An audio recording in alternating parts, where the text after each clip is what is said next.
kami dari kelompok 1 akan mempresentasikan mengenai manajer perusahaan yang ada di bab 9 mata kuliah pengantar bisnis.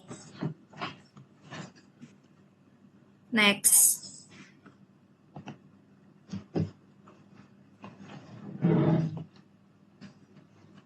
Sebelum mulai masuk ke materi pembahasan, alangkah baiknya izinkan kami untuk memperkenalkan anggota dari kelompok kami.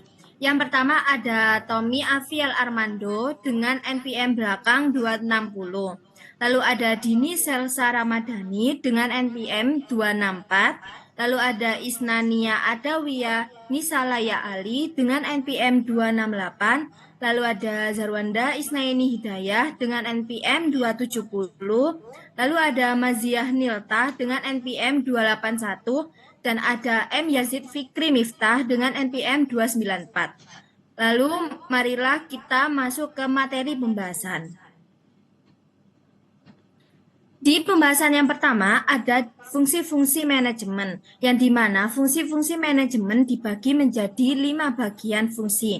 Yang pertama ada fungsi perencanaan atau fungsi planning, yang dimana fungsi perencanaan ini merupakan proses mengembangkan tujuan-tujuan perusahaan serta memilih rangkaian tindakan atau yang biasa kita sebut dengan strategi untuk mencapai tujuan tersebut.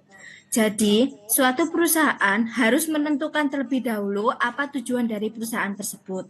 Lalu, untuk mencapai tujuan tersebut, maka diperlukan strategi untuk mencapainya.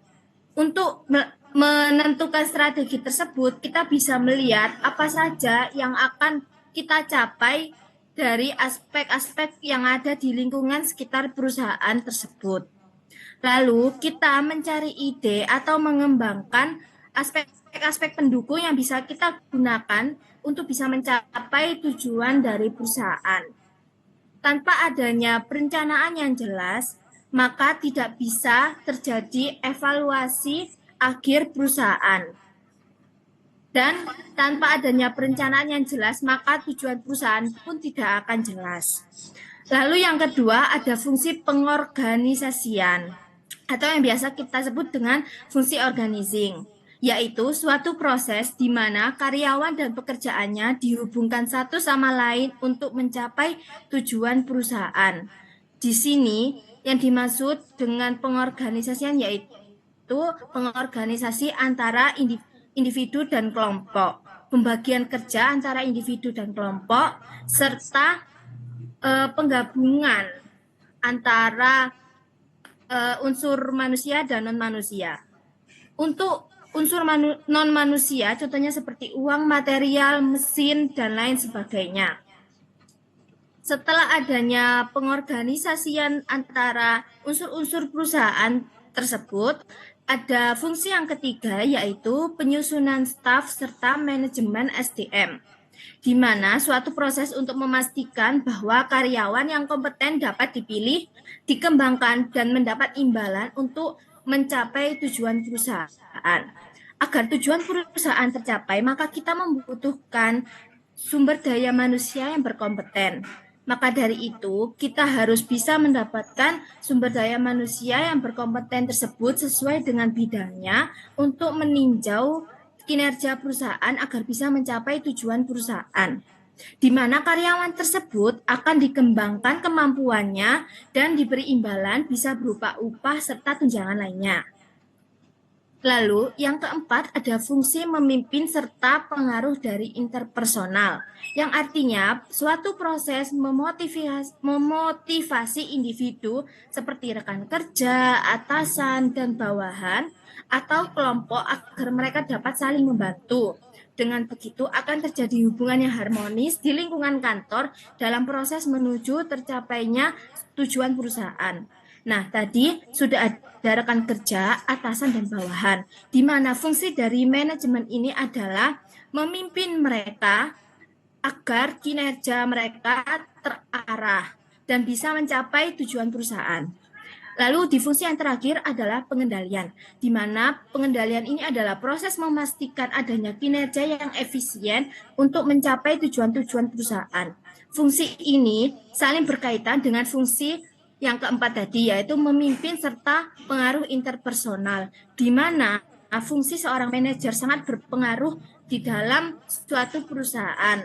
Jika rekan kerja, atasan dan bawahan ini tidak diorganisir atau dikendalikan, maka mereka tidak akan bisa mencapai tujuan perusahaan.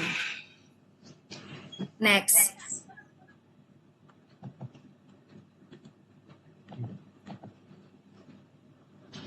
Lalu yang selanjutnya ada peran manajer yang akan dijelaskan oleh rekan saya. Baik, selanjutnya adalah peran manajer. Tapi sebelum itu, sebelum masuk ke peran manajer, kita harus tahu dulu apa sih manajer itu. Jadi, manajer adalah seseorang yang diberikan wewenang oleh suatu organisasi. Wewenang itu bisa berupa wewenang formal yang diberikan oleh perusahaan. Nah, dari wewenang ini, manajer memiliki status atau kekuasaan di dalam organisasinya.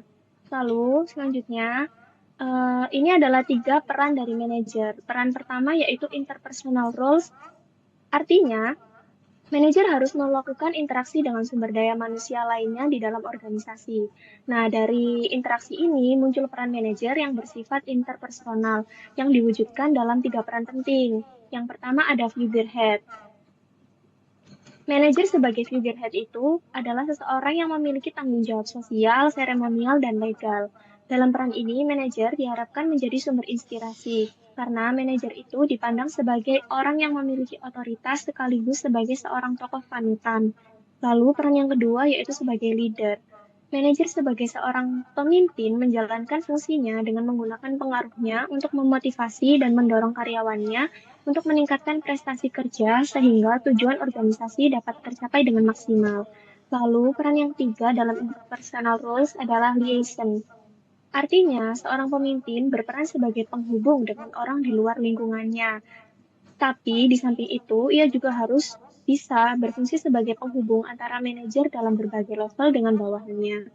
Lalu, peran kedua dari seorang manajer adalah informational roles, yang artinya manajer itu memungkinkan memperoleh informasi yang lebih luas karena adanya bawahan yang harus melaporkan berbagai perkembangan perusahaan kepada manajer tersebut. Akibat kedudukan ini, manajer memiliki informasi yang lebih aktual dan dalam jumlah relatif lebih banyak dibanding dengan para bawahannya. Nah, dari informational rules ini dibagi menjadi 3 lagi, yaitu monitor. Yang pertama monitor. Artinya, untuk mendapat informasi yang valid, pemimpin itu harus melakukan pengamatan dan pemeriksaan secara kontinu terhadap lingkungannya, yaitu terhadap bawahan, atasan, dan menjalin hubungan baik dengan pihak luar. Lalu yang kedua adalah diseminator. Di peran ini, manajer itu mengomunikasikan informasi yang berpotensi bermanfaat kepada kolega dan tim. Lalu selanjutnya adalah spokesman. Manajer mewakili dan berbicara untuk organisasi mereka. Dalam peran ini, manajer bertanggung jawab untuk mengirimkan informasi tentang organisasinya dan tujuannya kepada orang-orang eksternal di luar organisasi. Lalu peran ketiga dari seorang manajer adalah decisional roles. Artinya, setelah manajer memiliki informasi dari informational roles tadi, manajer ini harus memiliki nilai guna untuk digunakan dia dalam mengambil keputusan. Nah, oleh sebab itu, peran ketiga ini di dalamnya mencakup yang pertama ada entrepreneur. Artinya, manajer membuat dan mengendalikan perubahan dalam organisasi.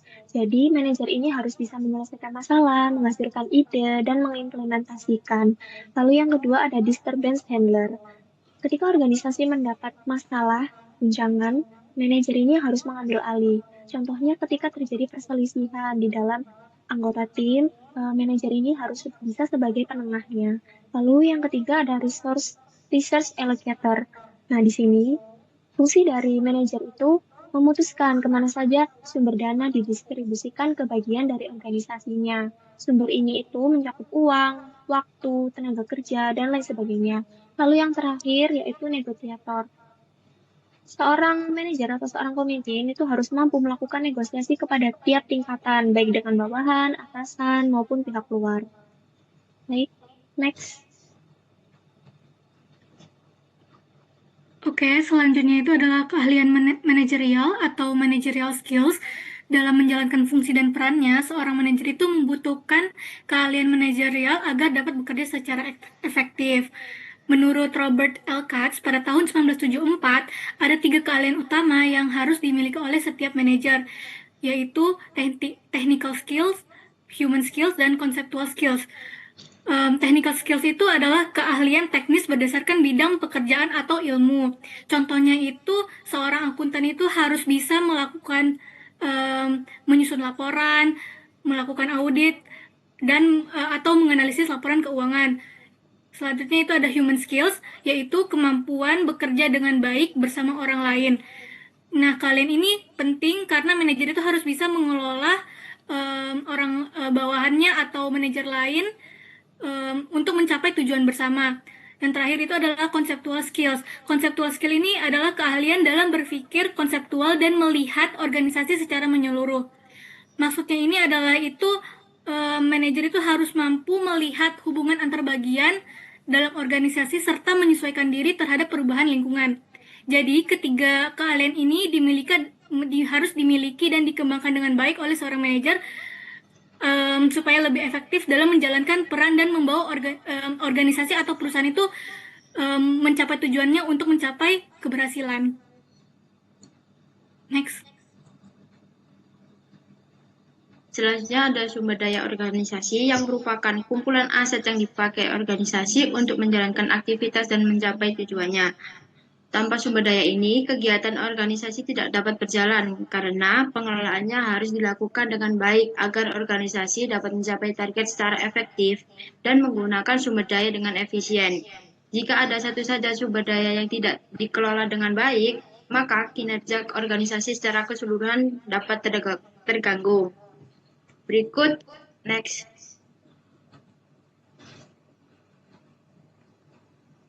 Berikut berbagai sumber daya organisasi yang harus dikelola oleh para manajer. Yang pertama ada sumber daya manusia, yaitu pengelolaan tenaga kerja melalui rekrutmen, pelatihan, dan penilaian kinerja agar produktivitas meningkat serta mendukung mencapai tujuan organisasi. Yang kedua adalah modal keuangan, yaitu dana untuk mendukung operasional dan investasi yang harus dikelola agar likuiditas, profitabilitas, dan stabilitas keuangan agar tetap terjaga. Yang ketiga, ada bahan baku produksi, yaitu input produksi yang harus direncanakan dan dikendalikan agar tidak terjadi kekurangan maupun kelebihan persediaan, sehingga produksi tetap berjalan dengan lancar. Yang keempat, ada mesin-mesin dan peralatan, yaitu teknologi dan alat produksi yang harus dirawat dan diperbarui untuk meningkatkan efisiensi, menjaga kualitas, dan meminimalkan gangguan operasional. Selanjutnya akan dilanjutkan dengan teman saya. Teknologi merupakan pemicu terjadinya perubahan atau change drive. Hadirnya teknologi baru dapat mengubah peta persaingan usaha ke suatu wilayah persaingan yang sama sekali baru. Sebagai contoh, hadirnya produk telepon seluler yang memungkinkan para pemiliknya dapat saling berkirim pesan singkat melalui fasilitas SMS. Dan selanjutnya ada pasar atau market. Kelangsungan hidup perusahaan sangat ditentukan oleh diterima tidaknya produk yang ditawarkan perusahaan oleh konsumen. Dengan demikian, perusahaan harus menawarkan produk yang disesuaikan dengan kebutuhan dan keinginan pasar. Kegagalan perusahaan dalam memenuhi kebutuhan dan keinginan pasar akan mengakibatkan produk perusahaan kehilangan pasar dan konsumen beralih kepada produk pesaing yang dapat lebih memenuhi kebutuhan dan keinginan konsumen. Selanjutnya ada manajemen.